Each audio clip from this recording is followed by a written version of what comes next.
Welcome back to another episode of Random Access. My name is Daddy Steve, and I'm here with my co-host GreenBuffOP. We're going to jump right into it today. This is our second episode. We're going to try to keep this consistent on a weekly schedule, coming out every Wednesday if you're new to the series. So stay tuned. We will be getting the first video out. I had some issues with uploading it yesterday, but I will have it uploaded by tomorrow, and you guys will be able to see that first episode tomorrow, and we'll get this second episode out a lot faster than when we did this first one, so stay tuned for that. But yeah, I'm gonna go ahead and jump right in it. Our typical topics that we do every week are gonna be streaming news, gaming news, and League of Legends news, because we're big League of Legends fans or critics. Depends on the week. Right. And we'll jump right into it with the streaming news topic. GreenBuff, go ahead and take it away.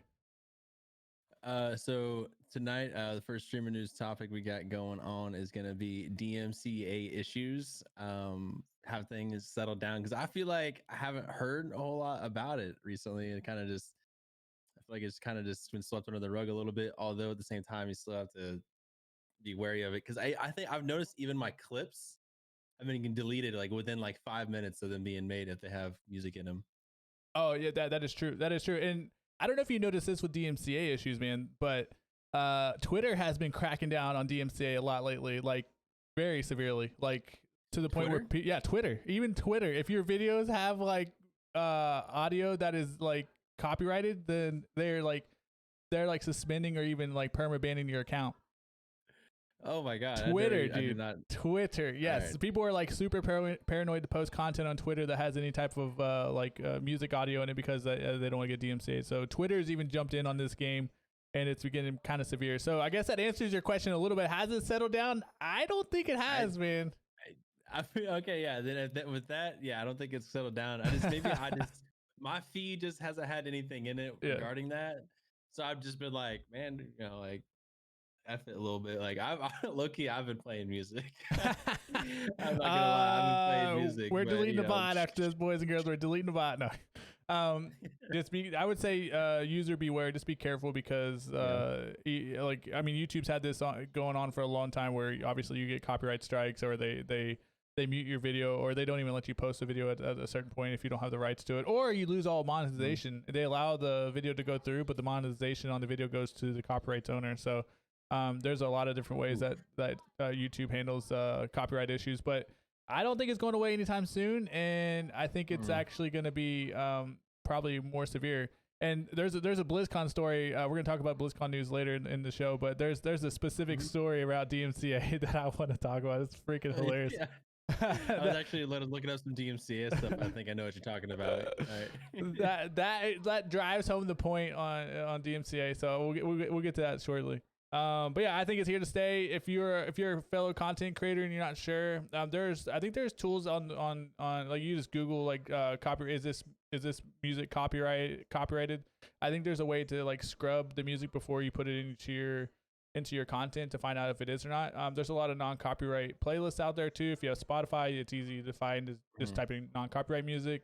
YouTube has, I think, a lot of non-copyright playlists that you can play in the background as well. So if you're trying to avoid the DMCA issues, then I would say stay away from it. Yeah, like Stream Beats is one of them. There's Bass Rebels. That's what I use. I use like Bass Rebels and Spotify. So be careful out there. Even on Twitter, man. Even on Twitter, if you're freaking to post a video, make sure there's no DMCA issues with your audio. I'll definitely be careful from here on out. What do we got next going on? The next topic is stream teams, man. Of the topics that were brought up, man, I think this is the really, really juicy one that you put up here. So let me open it up to you. Okay, so when you were thinking about the topics to add to this week's show, why did you pick stream teams? I'm curious because there's a lot to this. Just because I have experience with it, and my first experience with it was okay, but at the same time it was like not okay. From what I understand, most teams aren't like the one I joined, but yeah, so I just had not the greatest experience with one, and it just came to mind. And like I've been seeing stuff in the past about teams on Twitter. So there's a whole lot I can talk about on this topic for sure. What are your thoughts on it initially? Well, I've only been on one stream team ever, so I definitely have firsthand experience on how this works, and I would say my initial impression on it is not very good either.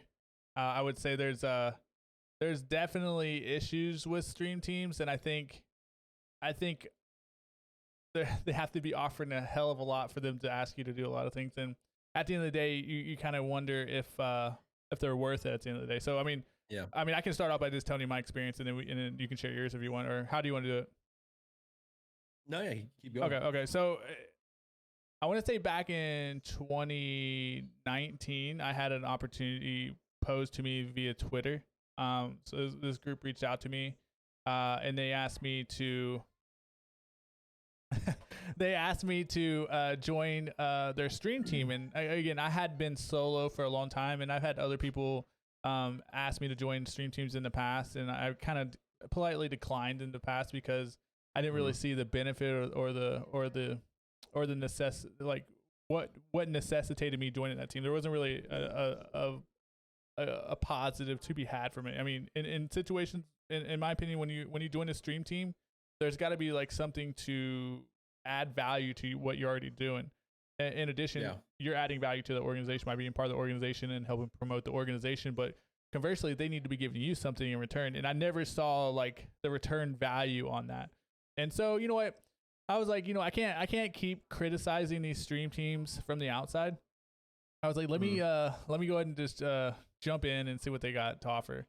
And there was like a group chat for the stream team in Twitter. There was I believe there was a Discord team as well. It was like a Discord server for the team, and there wasn't any requirements for me to like stream on their channel or anything because I made sure not to allow it.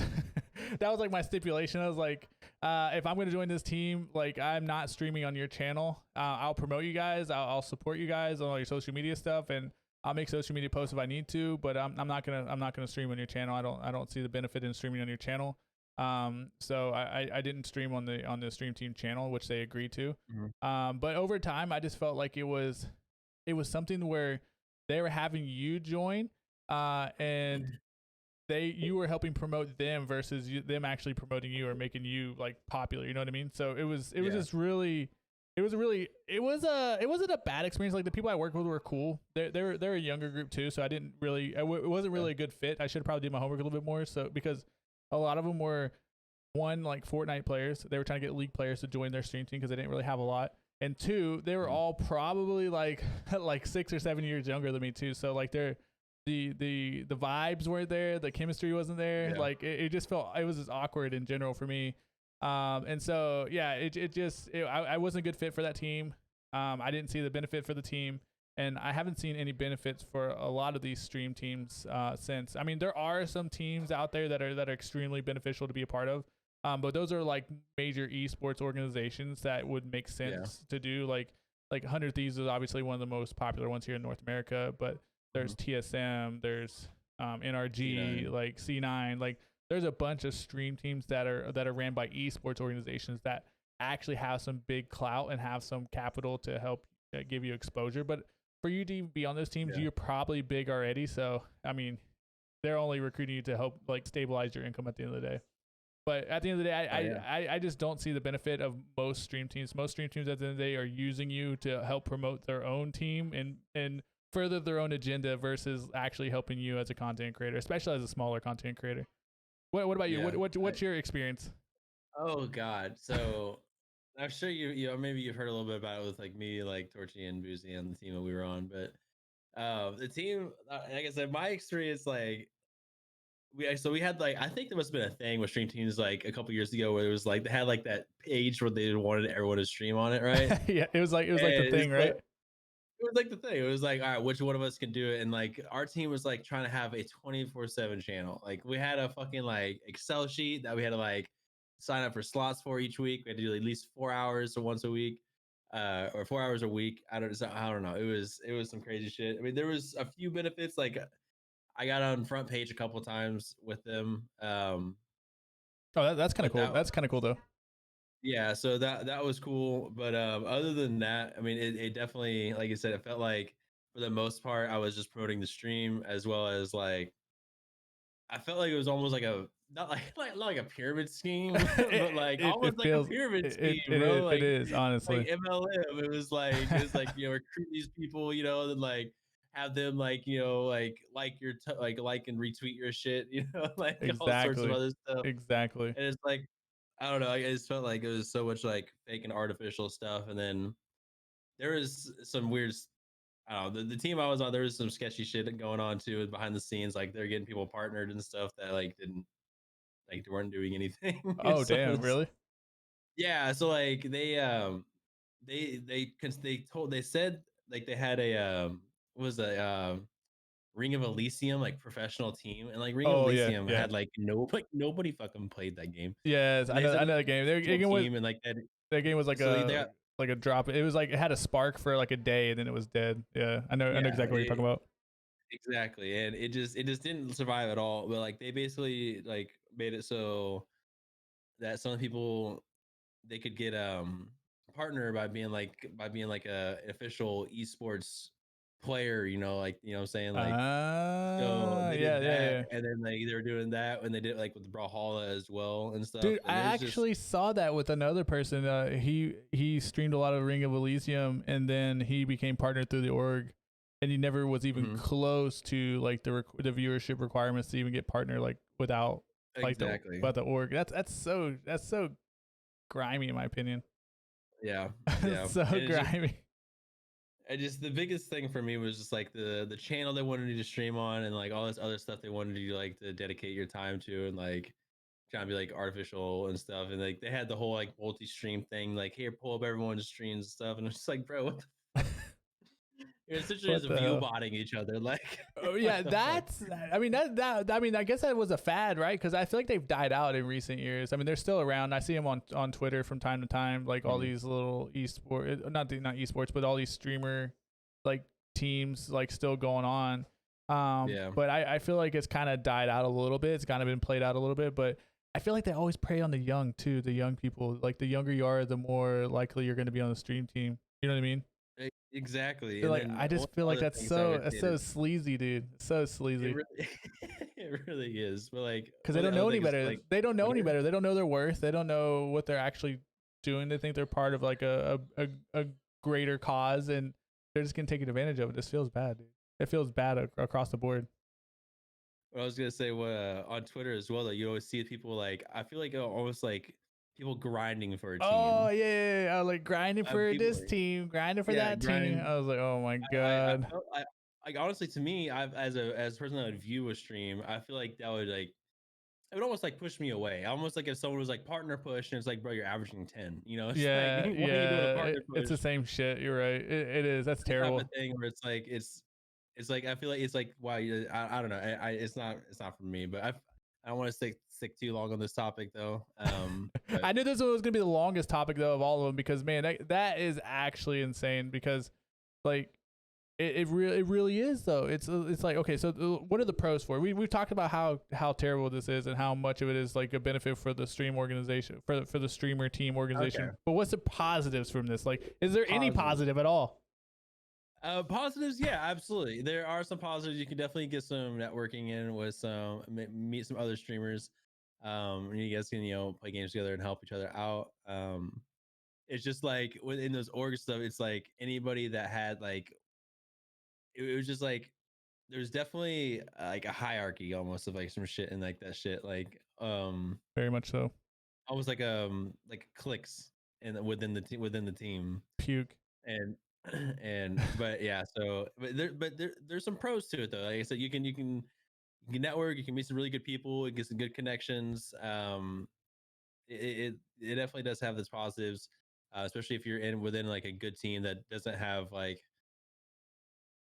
what's the word I'm looking for like scandalous intentions like the one I was fucking in Yeah, and yeah. that's why we left and I would say the majority of the teams are like that though. Like they're just like what you went through, and it was a similar situation for me, although not as hostile, not as like aggressive on requiring things, and it was just to the point where it's like, well, what's the point of even being with the team other than networking?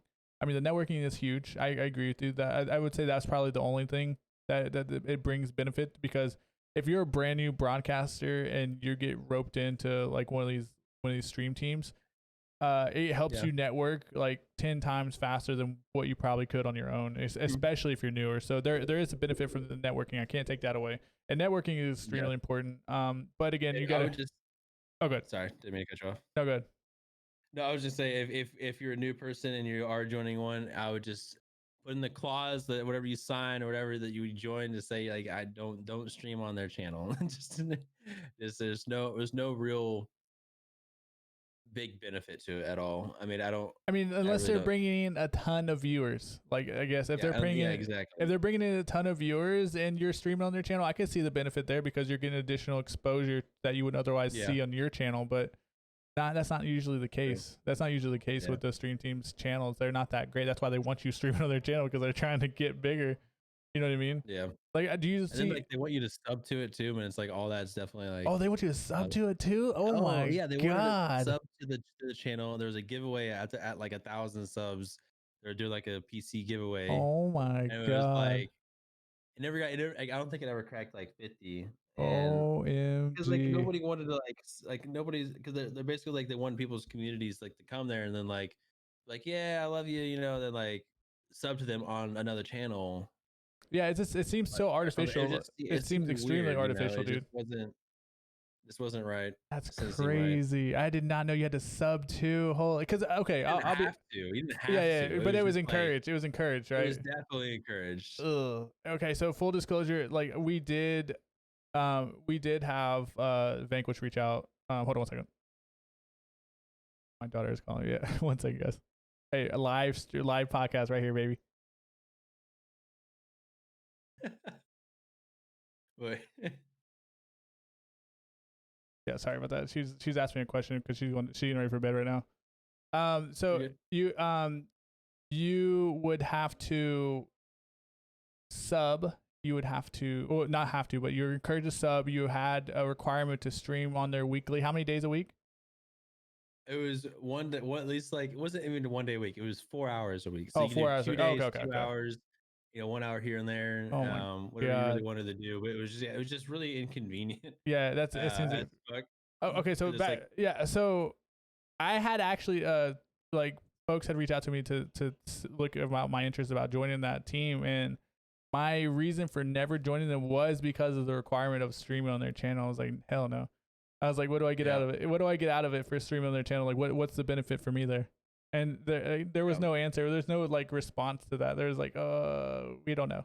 It's just crazy, dude. Yeah. Yeah. So I guess bottom line with this one before we move on, if you're new and you don't know anybody and you're really bad at networking with people, then stream teams can be beneficial temporarily. Long term though, like these smaller stream teams that are going to be reaching out to you, especially if you're new and you don't really have a lot to offer the organization and you're just there to help promote that org. Long term, you want to move away from these stream teams after you've networked a little bit within these little teams, because there is no long term like support system or viability with being on a stream team, especially these stream teams that aren't like massive like esports run organizations. At least that's my opinion. That's my bottom line. What about you, GreenBuff? No, I completely agree. If you're smaller and you're not very great at networking and stuff, it can definitely be great because there's other people on that team that are going to be just like you in the same boat.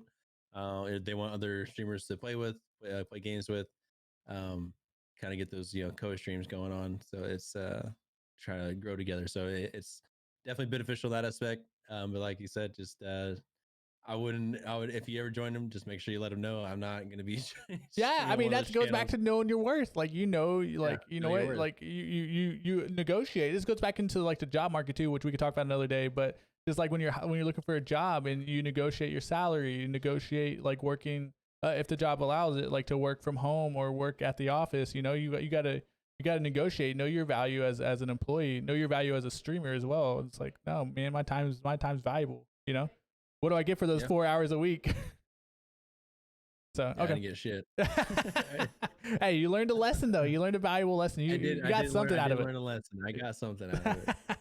And now I can talk about and educate others. Yes, yes, that's the most important thing. It's just like making sure people don't make the same mistakes we made, which is also a really good thing. All right. What do we got next? What's going on? The next one, we're moving on to gaming news, and we're getting on the BlizzCon online reaction. So I don't know if you guys knew this, or maybe you were sleeping under a rock, but last week was the BlizzCon. keynote it was actually going on the whole weekend, but the keynote happened I believe last Friday, if I'm not mistaken. And it was an interesting show. But real quick, I want to touch on the DMCA issue because we were talking about DMCA earlier.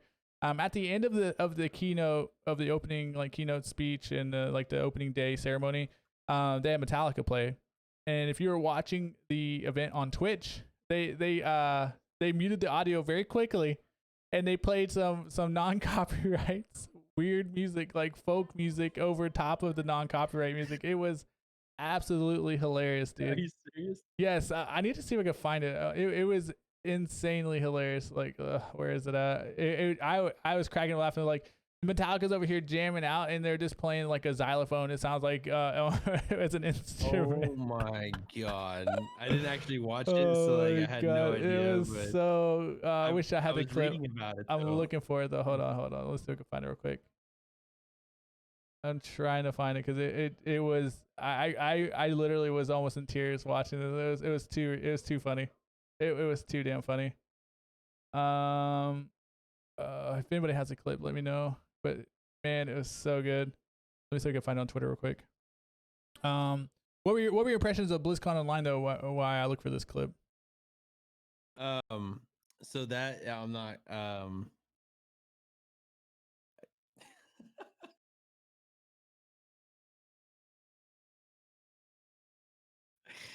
I forgot to watch that one. I'm not gonna lie. You didn't watch it? Did you get the takeaways from it at all? Did you get any of the highlights from it? Nothing? No, the highlight I got from it was the Metallica thing. So that was my bad, my man. No. You're good. It's been a busy few days. All right, man. You're grinding like hell on Twitch, so I totally understand, man. Real quick recap. They're coming out with another update for Shadowlands, which is the newest expansion for World of Warcraft. If you're not a World of Warcraft fan, then it's probably not that exciting to you. They announced WoW Classic is going to be releasing the Burning Crusade. That's it. That was a big update. So if you never got to experience Burning Crusade for the first time, WoW Classic is about to introduce that. And then what else? Diablo 4. I don't know if you're a Diablo 4 fan or Diablo fan in general. I do like Diablo. Okay, so they unveiled the rogue or the assassin class. I think I want to say it was assassin or rogue. Please don't murder me in the comments, but I want to say it was rogue, the rogue class, which is like an assassin playstyle. They released that and showed like some gameplay footage of that. And they also, what else did they? Hearthstone's going back to its roots. If you're a Hearthstone fan. They're going back to the roots. They just released or are releasing a new expansion or a new set tied to the Horde. So they're going back to like the Crossroads. I don't know if you know the Crossroads from World of Warcraft, but that was like in the Barrens, in a little zone called the Barrens. And back in like classic WoW, like the Barrens chat was like legendary. There's always some random shit being said in Barrens chat. So they're going back to that in the Hearthstone deck to kind of revisit those characters. And then I guess later in the year, they're going to visit the Alliance like counterparts as well. So that was the Hearthstone update. There was no Overwatch 2 updates because they said Overwatch 2 was delayed. So that was a big fail. Overwatch 2 was a lot of people were anticipating it coming out this year, but they announced prior to the show that it was going to be delayed till next year. So big Overwatch 2 gap. So all you Overwatch 2 fans are probably sad right now because there is literally nothing for you for Overwatch if you're an Overwatch 2 fan. Nothing. And yeah, that was pretty much their whole show. I mean, they didn't unveil any new IPs or any new games or whatever. They didn't really even hint at like what they're doing for the future. They kind of just doubled down on their existing properties and gave you more of the same. So first, let me ask you this: Are you a Blizzard games fan at all? Like Activision Blizzard fan? Like, do you follow any of their games, or do you like any of their games? So I do enjoy Diablo a lot. I pretty much played. I didn't really play the first one much, but I did play the second and play the third a lot. Yeah, I played second and third. I never played the first one. But really, I mean, I played a little Overwatch. I've played like a season. Like that's it. Yeah. So I mean, Okay. I enjoyed it, but it just wasn't. It wasn't like I don't know, it just didn't like stick for me personally. No, I feel you. I feel you on that, dude. It was not exciting for me either. Like okay, so my experience with World of Warcraft, I played when Wrath of the Lich King came out. I played all the way through Mist of Pandaria. Then when Mist came out, I dropped it, picked it back up when Legion came out. Then dropped it and picked it up back when BFA released again, and dropped it and haven't picked it up since. I didn't play Shadowlands. So I'm kind of done with World of Warcraft. Oh, I found the clip. Yes, I found it. Thank goodness. The clip? Yes, I found it right here. Okay, cool. So yeah, let me see. Let me pull this real quick. And this is the DMCA clip real quick that I've been looking for this whole time where we've been talking. So, all right, let me just show you guys real quick this. Once, let me see here. I think I gotta minimize this. There we go. Look at this. This is hilarious. This was the ending show for Metallica. Where's that? Let me put this in the media stream here. Oh, I should have did that actually instead. Hold on, let me get that for you real quick. It was absolutely hilarious.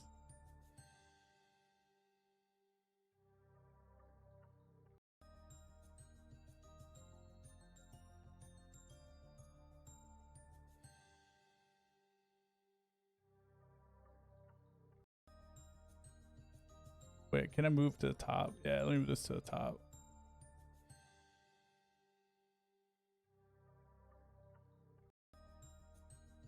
Let me move something down. Hold on 1 second, guys. I know this is we're still getting used to being able to share this because what we want to do is we want to be able to show the video at the same time. So 1 second. Which one was the first one? Oh, okay. This was the other one. So we have some trailers we want to show you guys too in a minute. So I'm trying to save these trailers here. Yeah, I'm so excited for fucking Keynote. I'm not gonna lie. Dude, that game looks sick. Actually, it does look pretty damn good. Honestly, all three of these look pretty sick, and well, I'll talk. Yeah, I don't want to talk about it. Well, I'll save that for later. All right, what do we got here? All right, this is the outro here. So I'm just fixing the order of this real quick. Are you on the site?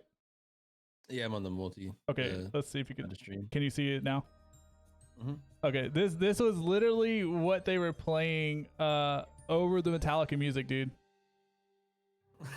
just think about this, man. Like, wait. Oh man, I wish I could go back. It was insane, dude. It was insane. Like, what are they thinking? Like, I mean, obviously the DMCA issue is such a big deal, but like, if they have the rights to stream the show, you think they would have the rights to play the music that is being like, you know, that's being presented there. You know what I mean? It doesn't make any sense why they would do that unless I'm sure if you didn't ask Metallica, they'd be like, I don't care. Yeah, I mean, they got. It's not the artist's decision though. It's the damn thing. Yeah, they got paid there. Yeah, it isn't the artist's decision. It's the record label, but it's just so freaking hilarious because they're like rocking out super hard to the music, and then they got that music played in the background. I was like, what the fuck? I was fucking dying, dude. I was dying, man. I wish I would have seen that live, to be honest. I was like, what is it? Because originally, like, for a split second, it was playing the actual music, and then all of a sudden it changed. I'm like, what is this? Like, what is this? Everybody in chat was like fucking rolling, laughing, dude. Everybody's laughing their ass off. It's actually sad. So yeah, that was like the big highlight for me from BlizzConline. Otherwise, I think Blizzard again is I'm not saying anything that's new to a lot of people, but a lot of the talent at Blizzard has either been fired or moved on to other like game studios. The original creators of a lot of these games are no longer there. They've kind of shifted their focus to mobile. I mean, they were talking about Diablo mobile, obviously, and oh, that's sad. I didn't realize that so many people jumped ship. What about Diablo? How's those? I don't know if the original creators for Diablo are still there, but I know like the World of Warcraft creators are gone. There's like some of the Hearthstone teams a lot left. Obviously, the Heroes of the Storm game died, so a lot of that talent left. That made the MOBA Heroes of the Storm. So I mean, I'm speaking specifically to World of Warcraft. A lot of the talent for that studio has moved on to other organizations and other companies. And it just doesn't seem like they have anything like propelling them forward nowadays. I was reading that like Call of Duty and World of Warcraft like make up like the majority of their revenue as a company the other day. So they literally are banking on these two franchises to carry them, and that tells me that they're just worried about like maintaining more than anything instead of like actually like increasing or making better games like they used to do and taking some risks. Like we haven't heard a single word. They're gonna have to just take a. They're gonna have to take a risk, I think. They have to, man, because like people are losing like interest in Blizzard.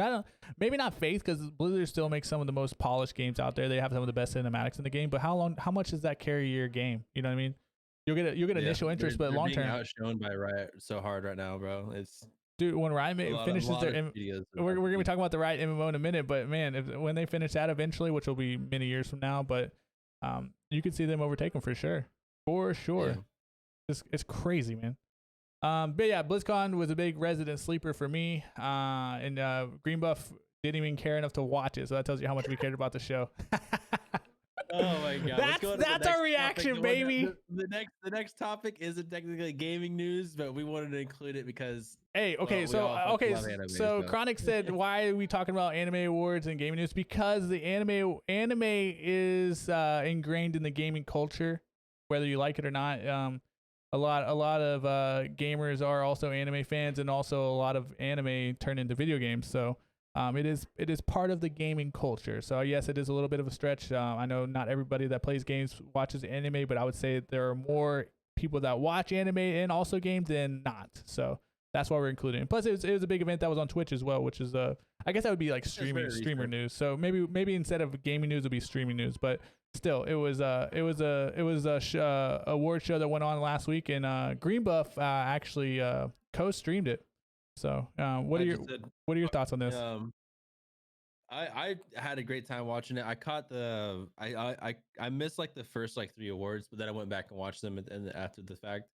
But I was pretty surprised with some of the award winners, but I was also satisfied with some of them as well.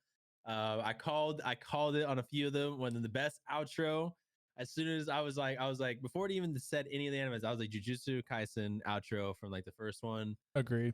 Winning it. Hard agree. It came across, and then next thing you know, it won best outro, and then we'll talk a little bit more about the other awards. But yeah, that was just. I was in love with that outro, man. There's just such a fucking vibe. I love music. So I've seen you tweet about it too, Ed. Oh man, it's such a bop. It is such a bop. It is pretty damn good. It's kind of vibey though, for real.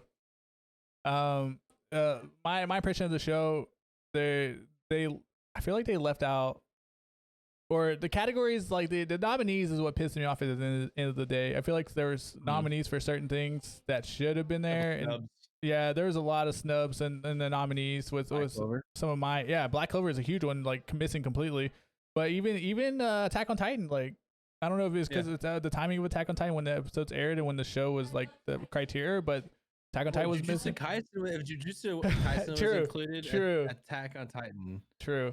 Because Jujutsu Kaisen's season's not even over. It's so new. Yeah, it's not even. Jujutsu Kaisen's last episode, I think, just aired recently, or is about to air. It hasn't even finished yet. So yeah, I just didn't understand the criteria they used to make that selection, but they definitely. I love the most recent opening for Black Clover, and I thought that at least should have been a nominee for openings because that shit's hype as fuck. Sorry, I just had to. Black Clover. At Black Clover, the protagonist, he was annoying as hell in the beginning, and then he actually gets freaking hyped later on. Like he's pretty fucking dope later on in the series. So like I think he should have been at least a nominee for a protagonist too. But again, that's my only beef with it. I think Jujutsu Kaisen is definitely a good show. No, Yami's really he's really good, Butters. Really, really good. I agree. He's really good. Oh yeah. Next episode is about to be so fucking sick. Oh my god, I cannot wait, bro. And yo, who's ready to beat that other the spy? Y'all ready to meet the spy? Hey, I already spoilers know. I'm not gonna spoil anything. We saw it in the episode, so that's all I'm saying. If you're caught up, if you guys are caught up, I'm not even caught up. I'm actually behind. I'm on like episode 150 or something on there. So it's like I'm trying. I gotta catch up. I got a lot of catching up to do.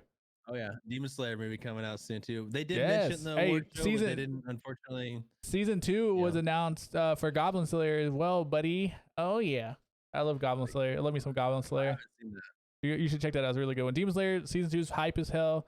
Promised Neverland is going on right now. I'm not so hyped about the second season of Promised Neverland. Like the first season was fire, but the second season has been okay at best. And I heard some troubling news that they skipped a lot of the manga in the anime for Promised Neverland. Yeah, they cut out some juicy parts apparently. So that's a big problem as well. But yeah, I don't know. Like, okay, so what do you think? ReZero, I got to rewatch ReZero because I'm freaking confused with the story. But ReZero is another good one that I recommend as well. I was looking at the awards, and apparently that one is really great, and I've never seen it. So Yes, it is very good, dude. Watching that one. Very good. Rim best girl.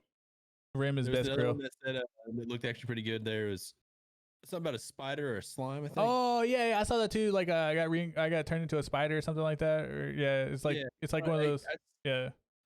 I've seen it before, like on the listing before, things like it said like recommended whatever on Crunchyroll, but like I never actually clicked on it before, so I was just kind of like, I don't know. Talking about the spider thing, there was the time I got reincarnated as a slime. The second season for that is also coming out too. I never watched that one either, but I hear a lot of good things about that as well. A lot of people will love that.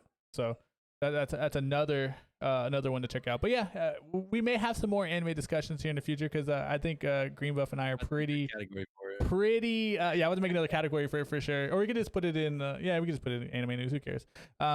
We're both pretty passionate about anime. We enjoy it, and really, if I'm watching, wait, I just gotta say, wait, sorry, we're not. No, go ahead. No, do it. You good? My ADD or something, I don't know. But so fucking.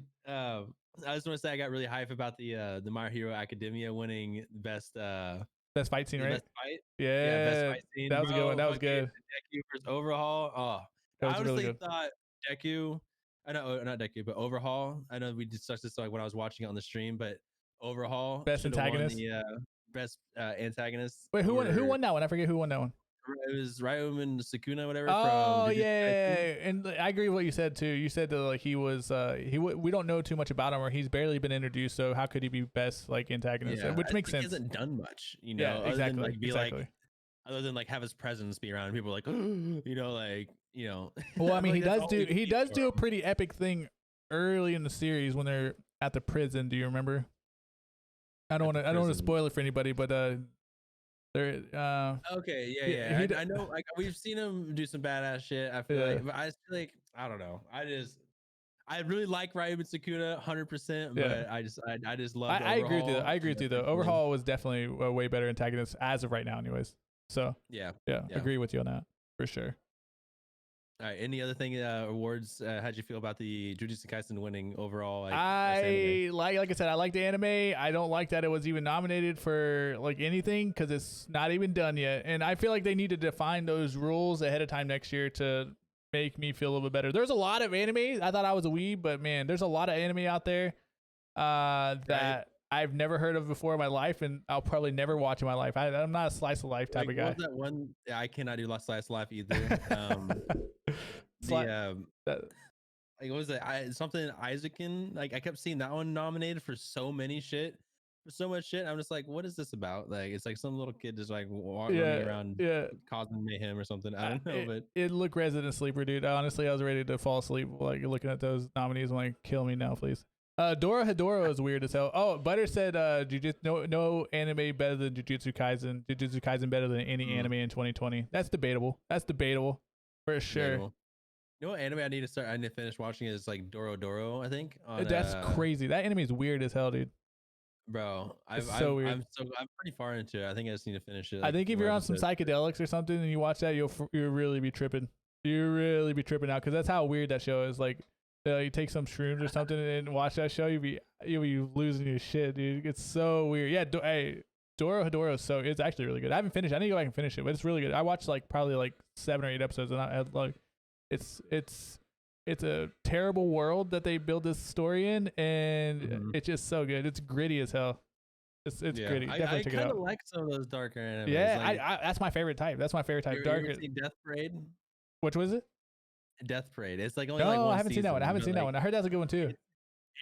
It's so good. I'm not gonna lie. It's okay. It's got a I think it's got one of those it's got another outro that's just a fucking bop that you can't like you just watch it every time, you know. Kind of He's like like, the Jujutsu Kaisen he's like, outros. I'm here for the bops, man. Bro, I'm here for the bops and outros and intros. If they're good enough, man, you can't skip it. You know, you just gotta Yeah, watch it through, or, you know, vibe and whatnot. It's all good. that's popping though. That's super popping. That's cool. We should probably move on to the Yeah, next. yeah. We should move on. We can talk about anime all night.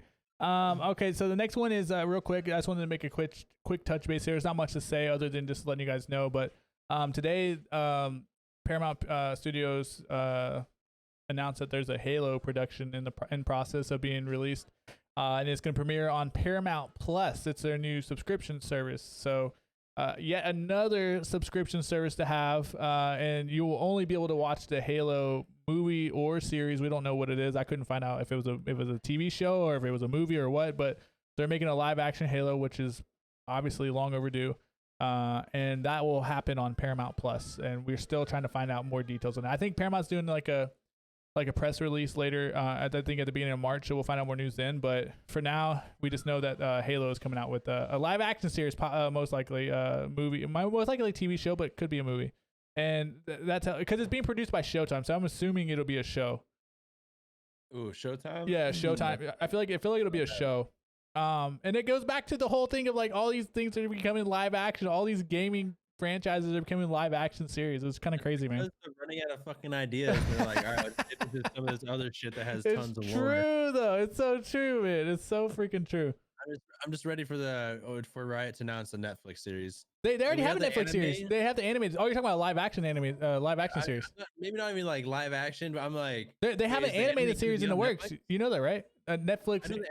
I know the animated series. Is it going to be on Netflix? Yeah, it'll be on Netflix. It's coming out on Netflix. Oh shit! I didn't know it was going to be on Netflix. Yes, it's on Netflix, No, bro. yeah, I was. It is coming to So Netflix. that anime is gonna be it's like the POV of like some like a group of kids or something like. Yeah, teenagers they're going in through Piltover. They're in Piltover, and you know like Zon, Piltover, all that, and then it's like Lux. I want to say it's Echo as well. Like it's the whole people that live in that city. Super into lore. I used to be super Yeah, into the lore. same. I think it's gonna be a really good anime from what I mean animated series. Sorry, not anime, animated series. But it like from the previews that we saw of it in the past, it looks pretty sexy.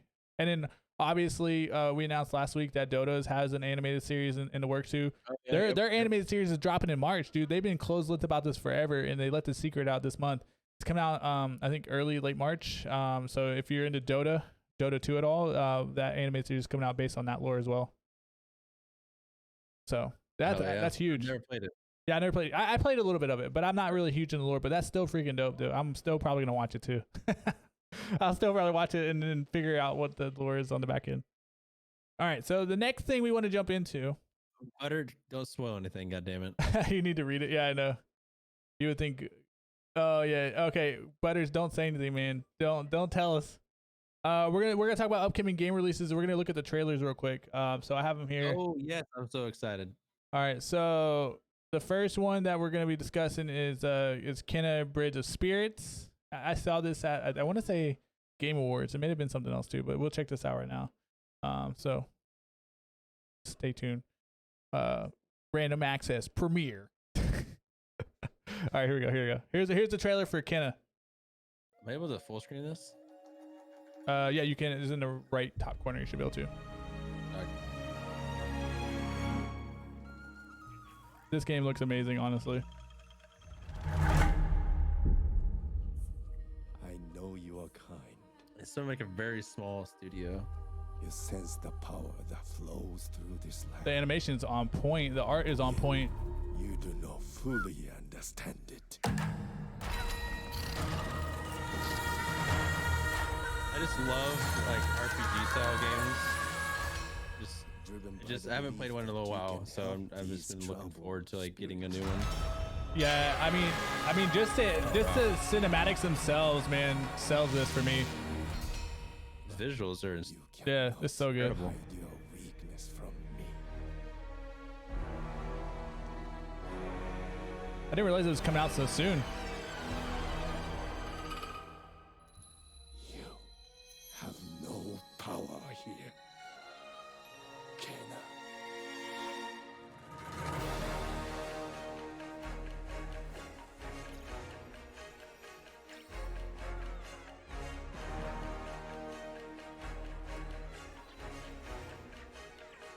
Those things are adorable, man. No, it's definitely an adorable game, but I think see this, like, I don't know, this part right here is just it got me excited. Just Ooh, the boss fight looks sick. yeah, the boss fight, just like the visuals when you're fighting, just everything about this game just looks just like a good time, like a good like investment in your money. And it looks like you're restoring the world too. So that's Kena Bridge of Spirits. It's coming out in March, right? Mm-hmm. It should be coming out in March. So they have the release date on here. This trailer is from like 8 months ago. Okay.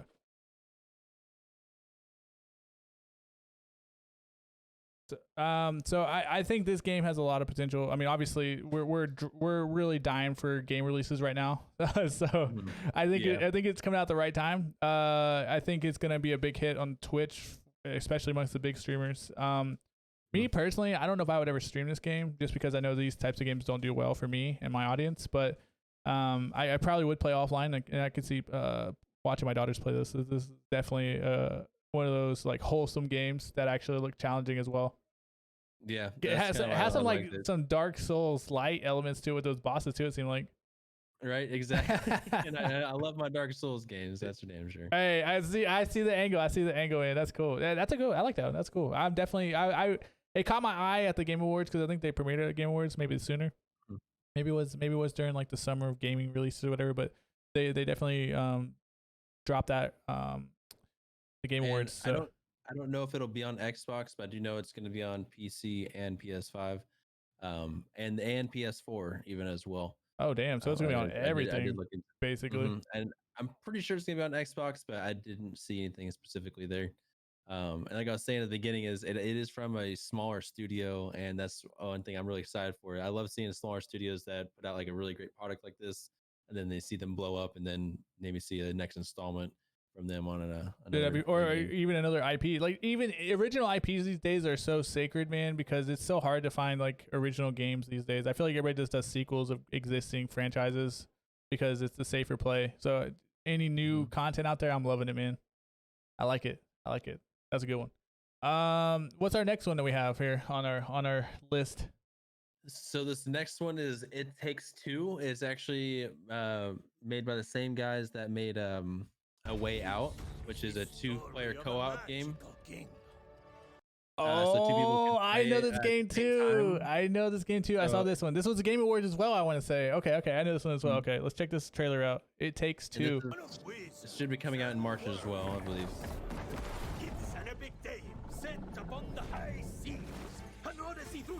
This game gives me Alice in Wonderland vibes. Right. I just thought it'd be kind of like possibly a fun little quirky game to play with a friend. Yeah, for sure. Like a co-op. Yeah. It's like I said, it relies on both of you to play together to win. It's definitely not a solo player game. Look at these dolls. Almost forgot they used to be humans. Ay.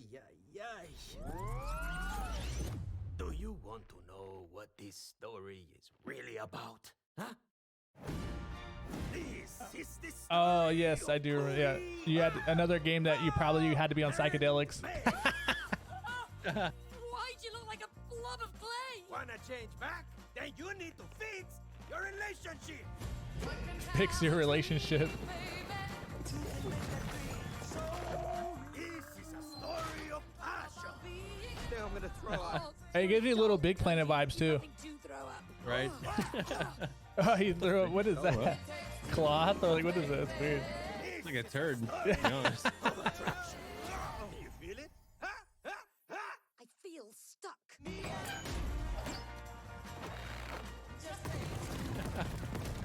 Yeah, I don't know. It's a spell, I am telling you.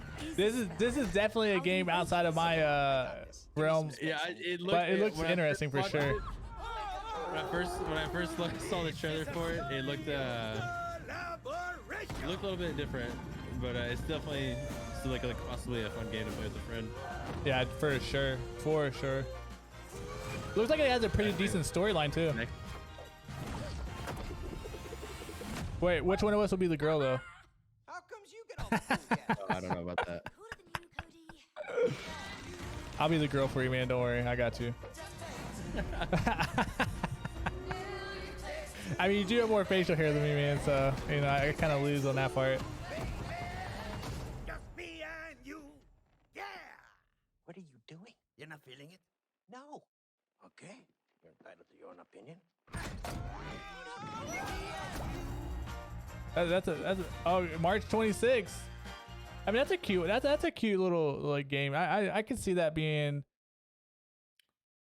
I could definitely see that being popular as well. Yeah, it was on the Game Awards. See, look at the top corner here, Game Awards. I knew I saw that somewhere too. Okay, yeah, it was the Game Awards because I was a big nerd with the Game Awards. I was tracking every single game they announced. So yeah, that's Takes Two. Co-op game. Looks like a love story where people have relationship issues, and working things out.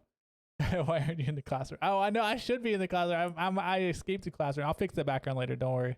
I'll make sure the background is there for next time. Yeah. So interesting. What's our third one that we have? I don't know if I'll play this one. I definitely wouldn't play one myself. I don't think I will either, to be honest. It's an interesting game though. I'm sure people out there. I'm sure there are people out there that definitely play it, but it's definitely outside of my wheelhouse. I saw it was made by the same people that made A Way Out, which was really fucking good. I don't know if you saw that one. That was like definitely more realistic. Was that like the two brothers that were like trying to escape the law or something like that? Yeah, it was like they were breaking out of jail or something together. Yeah, I don't know. I saw that. That one was cool. That was cool. Yeah, exactly. So that's I saw that and I was like, this might not be too bad. But, so I mean, if they made that game, like a 20-second clip. Yeah, I mean that makes sense though, because like the gameplay mechanics or the co-op portion of it are probably gonna be really good. So honestly, I could see it being good. I would play it with someone else, but we'd have to be really committed because I could fall off that game really easy. Yeah. So, but this last one here is gonna be Outlast 3 trailer. Okay. So Outlast is a series of horror games. I actually just got Outlast and Outlast 2 in the DLC for like $7 on Steam recently. It was on sale for like it was like 80% off, 85% off for everything. It was pretty sick. Yeah, super cheap. So I got that, and so I plan on playing those at some point. And so I got really excited when I saw this one too, because I have played a little bit of the first Outlast, I believe, but that was about it. But I saw the trailer for this, and it's supposed to be coming out this year, but there's no definitive release date. I will say, from what I could gather during my research on it, but I haven't watched the trailer yet fully. I only watched like a 20-second clip of it. So I'm pretty excited to see what we got here. So let's see, Outlast 3. Man, it's horror. I'm a big bitch when it comes to horror games. Let's see this thing. I haven't watched this one either. I haven't watched this trailer. This will be the first game I don't remember, or I haven't seen or been exposed to. And for those that don't know, this is supposed to take place before, in the timeline before the first two games, actually. So I guess a prologue, is that what it'd be called? Yeah, or like the prequel, maybe. Prequel, that's what I was looking for. I couldn't think of it. I got you. This reminds me of Hostel. Yeah, right. They're like just chopping them up and stuff. Like, what the hell? Straight up like Hostel, dude.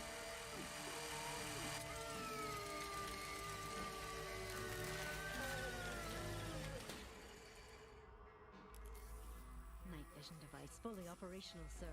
Excellent. Bring in the others. They just drilled a hole in his head. The hell?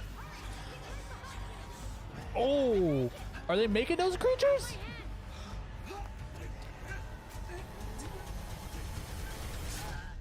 Oh,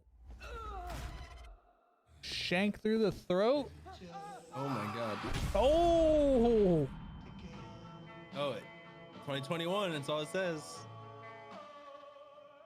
All right. Well, so dang. Okay, that kind of looks pretty gruesome, dude.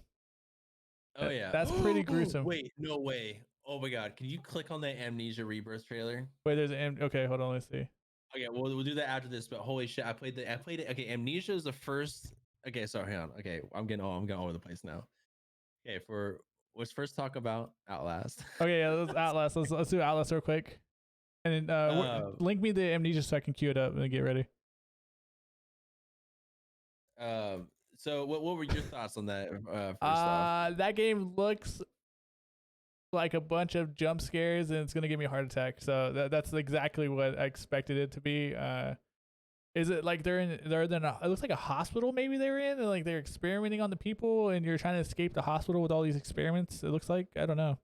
It looks pretty crazy. I've never played Outlast, so I don't know like kind of how the game works, but it definitely does not look like a good time. It doesn't look it's so different from It Takes Two to this. It Takes Two is like so like happy go lucky, like you're working on your relationship, and then we go to Outlast and it's just a bunch of like death and ominous like torture happening, and like and a lady getting shanked in the neck. Actually pretty crazy. I was actually able to add it myself. Hang on. Oh yeah. Okay, yeah, pause it real quick. Nice. No, we're good. Okay, we're See, good. that's why I like So, this. I like this website. The MetaStream website is really helpful. Yeah, I'm gonna bookmark this shit. Yeah, well, I think Alice is an interesting game. I'm too much of a little bee to play it on stream though, most likely. But maybe this year I'll actually get in the Halloween spirit and play some scary games in October. Man. Maybe. It's one of these times, dude. Just do it. Make sure you put that jump scare donation on there, alert for your community to scare the shit out of you. Great times with that, man. I shit myself at least like once a month. Man, I'm just too much of a bee, man. I get scared too easy. I blame it on Resident Evil back in the day when I was younger. Like, yeah, I always have a zombie apocalypse on my brain till the end of time. I didn't. All right, so I just clicked out of MetaStream on accident, but that's fine. We don't have to watch this one. Actually, I figured we probably just move on once we get done with Outlast. Okay. But yeah, we can watch that one. We can watch that one next time. We can pull that one up next time. Yeah, so I have both the first two games, and I plan on doing playthroughs of those. And I saw that trailer for the third one. I was like, all right, well, because I got excited. I was like, well, I got the first two on sale. The third one coming up. Now I gotta play them, you know. And so yeah, definitely checking that out soon. And but yeah, so it definitely looked like you said, like a hospital kind of. Maybe like an asylum or something type of thing. Those games make my hands sweaty. I'll just say that. Like, even look at that trailer, my hands are like starting to sweat a little. It's like, oh man. Like, they'll make you fuck her up. Yeah, dude. Those games are. Yeah, I would say if you have anxiety, it's probably not the best game to play.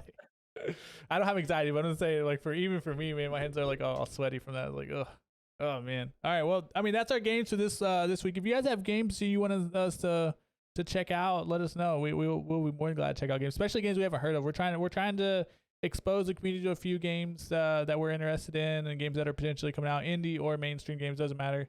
And yeah, so that's the kind of the game releases that we wanted to go over today. The next one is League news, and so League news, I'm gonna get right into it. Hey Mochi, thanks for the raid. Welcome everybody. Welcome friends. So obviously, I think this past week, they went into super hardcore recruiting mode for the new League MMO, man. So first, this week on Twitter, it was all over Twitter where they're like recruiting. If you know any people that are good, let us know. We'd love to have them. And then I guess my big question for this is, when do you think, if like they're working on like hiring right now, and they probably did a little bit of like ideation, but when do you think the actual MMO would be released? Like if they're doing all this right now? I mean, it could be late 21, or I think probably early next year. Then do you think it'll be out that soon? I mean, how long has it been in production? Well, yeah, that's true. But I mean, if they're hiring people right now, if they're trying to do heavy recruiting and hiring, that tells me they don't have a lot of people. So I think. Wait. When you say heavy recruiting, were they doing heavy recruiting for like developers? Yeah, for development, like development of the game. Yeah. Oh. Yeah. Oh, okay. I completely thought. Yeah, no, my bad. Yeah, heavy development of the game, like heavy development. I looked it up and stuff, and I saw it was like kind of turn based, but. So I it's not my whole style, but yeah, it's not gonna be for a couple years at least. Do they already have the style of the game out for people? I didn't know that. Yeah. Is there a video on that? Yeah. I have to go back and look at that, or maybe if you have it, we could pull it up. But I don't think the game's gonna be come out. Or was I looking at something? I may have been looking at something wrong. The League of Legends MMO. There's another game they're working on that you might be talking about that's turn based. It's the Ruin King. Oh, god damn it! I was looking at the I was looking at the wrong fucking thing, bro. Yeah, there's the Ruin King that's turn based. This is an MMO, like straight up like World of Warcraft, like complement, like literally the MMO. They're taking the League universe and dropping it in an MMO. And people in the chat, own champion, or we don't know any details yet. We don't even know the name of it. Squall, to Squall's question earlier, do we even have a name for the MMO? Nope, there's no name for it yet. Yeah, I think it's everyone's gonna. I hope it's everyone's unique, but all the people in League are in there in the world and can be interacted with it in some shape, way, or form. You know. Yeah, I hope you're not a champion. I hope you're not one of the champions in League of Legends. That'd be kind of stupid because like then you already. Exactly. There's only so many champions, so there's gonna be duplication, and not only that, but then you're not gonna be able to customize your champion the way you want. So you should be like a hero within this world that interacts with those people throughout the game, like you said. So that makes more sense. Yeah. Are there gonna be like dungeons or raid bosses or some shit? You know, like we have no idea, man. I have no idea. Ghostcrawler is running the MMO piece, and he worked on World of Warcraft for a few years. So he's famously or infamously known for the work that he did on World of Warcraft. I think some people like him. A lot of people hated what he did to World of Warcraft, like with the guild system and stuff. But he's running the show at Riot Games to bring this MMO out. So we'll see what happens, man. We will see what happens, because I'm really curious to see like what's going to come out. I think the game's not going to come out until probably like 2024 at the earliest. Some people are saying 2023. I'd say 2024 would be like the alphas, and because if they're recruiting right now, they're not going to get hit full production stride until probably next year. And then you're going to see a lot of like work and effort being done on the art side and the asset side. I think they're still working out like what they're gonna do with the MMO and like how they're gonna make the MMO. Like they have all the lore and stuff down, so they don't have to worry about that. But like coming up with the way they want the MMO to be, is it gonna be theme park? Is it gonna be sandbox? Is it gonna be a little mix? Is it gonna be what's the payment model gonna be like? What's the how big is the world gonna be? How much customization is gonna be in the world? Like what's working in the MMO space? What's not working in the MMO space? Are they gonna play it safe? Or are they gonna take risks? Like there's so much stuff they gotta do. I'd say 2024 at the earliest. I can see that. 2024 at the earliest. I honestly think this is like the only other MMO besides Ashes of Creation that has a chance of like making MMOs mainstream again, because I don't know about you all, but I feel like MMOs have slowly died in recent years. Oh yeah, in recent years. True. I mean, yeah, true. I was watching the Lazy Peon video earlier today. He's like, yeah, the last good MMO was like Black Desert, and that came out in 2014. I'm like, holy shit, 2014?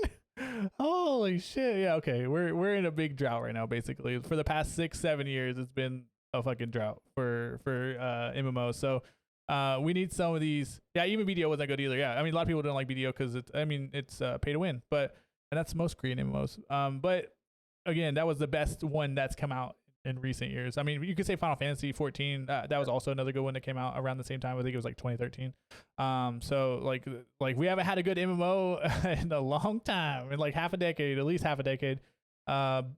New World's coming out. I don't know if you're interested in New World, but that's an MMO that's supposed to come out this year. It was delayed again to the fall. I'm very pessimistic about that game, so I'm not really hyped on it. And then as you guys all know, I'm a huge Ashes of Creation bandwagon fan. So if well, not bandwagon, I've following it for a while, but I'm a big what would you call it? Not bandwagon. I'm just a big fan of Ashes of Creation. So if you guys look for MMO and you want to know about Ashes of Creation, let me know. I could talk about it all day, every day. We're gonna talk about it on Friday, actually. Good. I don't know if Valheim is considered an MMO fire. I wouldn't say it's an MMO. It's because it's not massive multiplayer. You're only playing with like 10 other people. You got to remember massive multiplayer, the massive part of it. It's multiplayer, but it's not massive multiplayer where you have everybody playing together at once in one like server, you know? Like you're playing in like shards. It's more of a survival game. Well, it is a survival game where you're playing with a limited number of people in like a specific server. So it doesn't qualify as the MMO genre. It doesn't exactly have that progression system, etc. Yeah. Yeah. Well, it does have a progression system with like the leveling and stuff, but it just doesn't have the massive multiplayer piece of it. Like if you could have like like thousands of players or even hundreds of players on there, that I could say it would be maybe, well, actually thousands would be massive. So if you could have like thousands of players on like a server, Is it like quests and stuff you can do, or oh yeah, there isn't any quest. You're right. There is kind of quests, like you going around looking for these bosses to kill. I guess it's like a loose quest system. I think of MMO. I think of like you have all these skills you can level up. You have like your raids you can do. It's like bosses. You have your quests, and then what was the other thing you mentioned? Like you're crafting and stuff. Yeah, crafting and stuff like that. So I mean that's it. I mean this game definitely has a crafting in it, but it doesn't have all the other aspects of it, like you're saying. So I agree. It's not MMO. It doesn't qualify as MMO. It'd just be a survival. It would be a multiplayer survival game if you were to describe Valheim. Adria is an MMO, so that's another one coming out. But we don't know how good that's going to be either. So we'll have to see. That's more niche in my opinion too. But again, nothing on a major scale MMO wise that's going to be coming out. League of Legends MMO coming out. Maybe within this decade. We'll see. I say my bet is 2024. So look up this video in the future whenever Riot releases their MMO, and come back and tell me I was right. The next thing we had here is League Toxicity. And then I'll let you take this one, Fire, since you wanted to discuss this. But like, what's going on with this? Tell me some thoughts on why you selected this topic. I was just trying to think of there was nothing new in League release. I'm just thinking of things we could talk about really in general. Is just like what are steps like do you think we could take to help improve the toxicity in League? You know, like not just like us, but I mean like in general, like in your games and outside of your games possibly.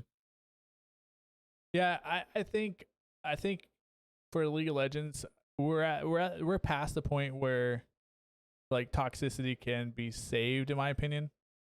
I think we've embraced toxicity in the game with like large streamers, and until those streamers are reined in for their toxicity, like actually typing in chat, there's no way to save the player base as a whole. So like until your Tyler Ones of the worlds and your other large streamers that are toxic as hell, until they start getting their shit together, the rest of the player base is not going to get their shit together.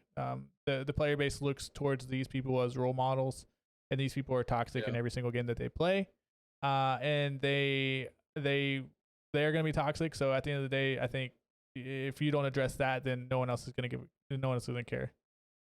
So you think the root of the problem is with the streamers, the toxic streamers? I think that's one way to address it, and I still don't think that's going to be necessarily. I don't think that's necessarily going to change the culture of the game, of the player base. I mean, honestly, that's just culture of the gaming in general, a little bit. Let's be real. It doesn't have to be though. It doesn't. I mean, it doesn't really have to be. I mean, there's. I mean, competitive gaming, it definitely makes people act a certain way for sure. You get angry very easily in competitive gaming, especially when you get beat at a game that you play for a lot of hours. It is very true. But I think there are ways to combat that, and it goes back to, honestly, I think it goes back to just not having communication. Like, do you really need to type to people in chat in League of Legends? Could you get by with just a ping system? You know, you really could. I actually just fucking before this the podcast, I was playing some ranked, and the last game I just won. My team was flaming the fuck out of me, and I finished like 2-2 and like 14 as I was watching that. I was watching a stream when that was happening. Dragon Soul, got Rift, got Baron, he's ganking, and my team was just flaming the fuck out of me for like no fucking reason. So I just muted two of the people that were just like being really bad. I muted their chats, pings, and everything, and then I did it right away. I'm not right away, but like pretty early on, whenever like they started acting up. I was like right now, I'm already low key kind of tilted.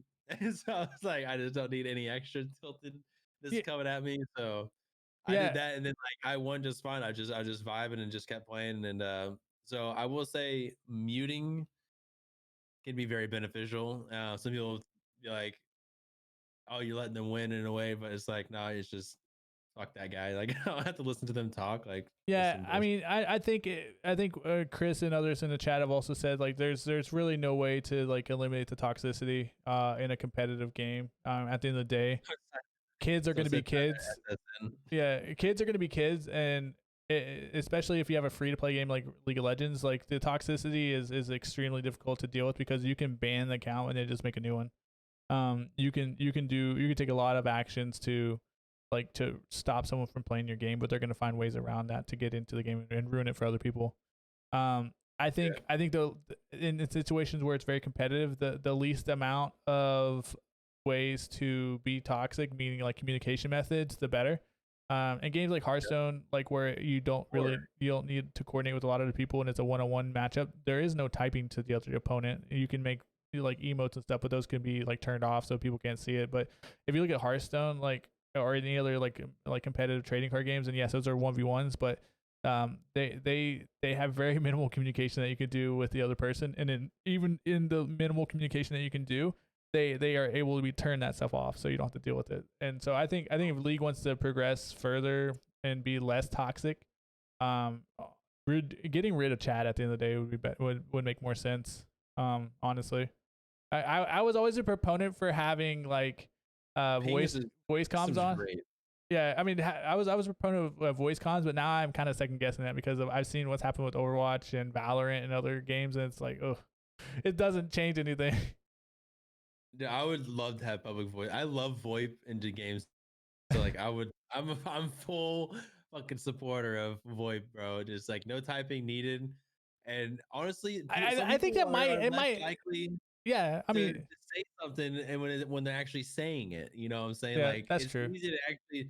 So there's like different levels. There's typing it, there's saying it, and then there's straight up like in person, you know, like saying it. Yeah, but I mean, look at Overwatch. Overwatch has voice comms. Valorant has voice comms. Like, there's a lot of games out there that have voice comms, and they're extremely toxic cesspools, dude, where people just spat off like racist and like misogynistic, like homophobic stuff. Like, having voice comms doesn't eliminate the entire issue of toxicity. It just doesn't, because you're always gonna have children like playing those games, and it's just unfortunate, man. It's so unfortunate. Yeah, I think all that's gonna do is just spill out. It's just gonna spill out into the voice comms, which is even worse than typing. Oh man, yeah. I get to see it. Or if your voice sounds a certain way, and people will take note of that and probably make fun of you because of your voice sounds a certain way. Or if you're a woman, you know, if you're a female, like, you know how women get, you know, badgered by men online in gaming and everywhere else. Even speaking as a woman on a game, you're gonna get fucking harassed and like, you know, belittled like till the end of the time because people are fucking idiots. So I think in the day, the minimal communication or just ways to communicate enough to where you can get things done in the game is the best way to go. Yeah, I can see that, especially with their ping system they have now. You can communicate everything you need to in the game that you need to communicate within the game with the pings. Yeah, and you can click on timers. You can ping that you're going to be there. You can ping wards. I think ping, and you could be toxic with pings as well. Like, it's not like it's a safe system. It's just not a safe system with pings and emotes either. So I mean, you can still be toxic, but it's not as toxic. Like, you can't, like, you could turn pings off, you can turn like emotes off, but like I think the pinging system alone would be better than just having text. You don't need to type to anybody in chat, and honestly, typing in League of Legends is like the worst thing you do. Because you're not focused on the game, you're focused on typing. So yeah, I think that's the solution going forward. But otherwise, I think it's doomed. They've allowed it to go on for so long that it has become ingrained into the community. And in general, like, competitive games by nature are toxic. Some communities are more toxic than others, but still toxic. I was thinking about Rocket League. Is Rocket League toxic at all? Because I feel like that's a community that's competitive, but it hasn't necessarily been as toxic as some other competitive scenes. Are you familiar with Rocket League at all, GreenBuff? I'm familiar with it, but I've never played it. Never played it. Have you heard any negativity coming out of Rocket League though? I mean, I'm sure there's it's a Rocket League beef that nobody knows about. I mean, it's more obscure for sure. Yeah. I mean, sorry, I don't want to. I'm just saying, like, I'm trying to think of like all the competitive games out there. Like, I mean, it took me a while. Like, Rocket League definitely has like probably toxicity because it's competitive, but I would say it's probably lesser degrees. So yeah, it's I don't know what the. It's so rough. That's so rough, dude. It's one of those impossible things to get over, man. Because even in MMOs, you have like toxicity because of like the PvP in MMOs, you know. So you'll never get over it, man. It sucks. Anytime there's PvP, man, or anytime there's any sort of competitiveness about it in a game, there's gonna be toxicity. 100%. 100%. All right, I think we beat that into the ground. Let's move on to our final topic of the day. Again, another one that you proposed here. What is blitz.gg for those that don't know what that is? So blitz.gg is like a client you can actually download. It's approved with the riot and everything, and it automatically like integrates with everything, and it can actually change like your sums and your rune pages on the fly, on the go. You can just change your champion, it automatically switches it up with your role and everything. It's like the most, you can choose from like highest win rate to like just most common. There's all sorts of great things. It's great for champions, especially if you're not as used to them. It pulls from like thousands of games with that champion and like your elo bracket, I'm pretty sure. So it kind of just you can also choose which elo I believe is pulling it from. There's also pro builds that people like recent builds that pros have used, actual pros on a champion. So you can see like it automatically change your rune pages and summoner spells to exactly what they had, and it also gives you the item set in game, and it even gives you like built-in timers on your jungle. So what the hell? As a jungler, it actually helps you out because every now and then it'll show you like, because if you saw say you saw a red buff get killed, you know, it actually give you a timer like every like 30 seconds at what like the actual time of how much time is left for it before it respawns. I did not know it did all that stuff, man. That's kind of crazy. Yeah, and yeah, you can see like also you can see it's basically innate the OPGG built into it as well. You can click on the client once you're in the game in your lobby. You can see what your team or the other team once you're in the loading screen. You can see like their win rates and shit with that champion, their win rates that season, etc. So there's a lot of information that you can bring that it gives you. Okay, that's pretty hardcore. Okay, I didn't know it give you that much stuff. I didn't know like if I first time a champion, it's gonna lock in everything I need for it. That's actually pretty dope. That's actually pretty dope, especially if you're doing Clash and you get your champions banned out and you have to first time a champion and you're trying to like figure out how to do the rune pages, like automatically does it. I have to check that out. I have never used Blitz. I just look up like u.gg and look up builds and try to do it as fast as possible, but this kind of makes it faster. Bro, what the fuck? Okay, so basically it just takes one of your rune pages and makes it a Blitz page. Yeah. So anytime that you do a champion, you select champion with the BlizConline open, it takes that rune page, it changes it on the fly. So you can keep other rune pages. You can change it within the client as well, or in League, and it'll stay the same. If you like change it, it'll stay to what you change it to. So that's pretty cool. Or you can have preset pages still and use those if you want, and you don't like, because every now and then I'll be like, I don't like this build, I want to use this build instead, and I'll go ahead and change my build to our page that I already have preset, or I'll just change a couple runes that they have selected to a different one. There are a lot of questions in chat. Will it make me unlock my screen? F you guys. The other one says, will it help me not get banned? Hold on. Do you play on lock screen? No comment. I've watched you play every now and then, but I don't think I've ever actually noticed because no comment. In chat, does this man play on lock screen? This man? No comment. This man playing on lock screen? Next question, please. Only log. Oh my god. You have to find another co-host. You know what? But, hey, I need a booster chair somehow. Okay, man, that's my booster seat. All right, yo. That's my crutch. Wean yourself off. Here's how you can wean yourself off. So you keep it unlocked, but you keep your thumb on spacebar. Oh yeah, I know. Then every now and then you can unlock it. Bro, I've done this. I've tried this so many times. It is a hard habit. It's one of the hardest habits. It's worse than probably trying to stop smoking. I don't know. Actually, I'm just being hyperbolic because I've never tried to stop smoking. But it is a very hard habit to break, man. That's all I gotta say, dude. It's so hard. It's hard, dude. I can't believe you unlock screen. It's so hard. Sorry. I'm sorry. I'm sorry, guys. Okay, I guess we're gonna end it on that. Then we're gonna end it on that, guys. We're gonna end it on that. I'm done. All right, I'm done with this. You need to get blitz.gg. If you're in chat, done with this, bro. I'm done with this shit. Go over this. Going to sleep. All right, man. Well, it's been a pleasure, everyone.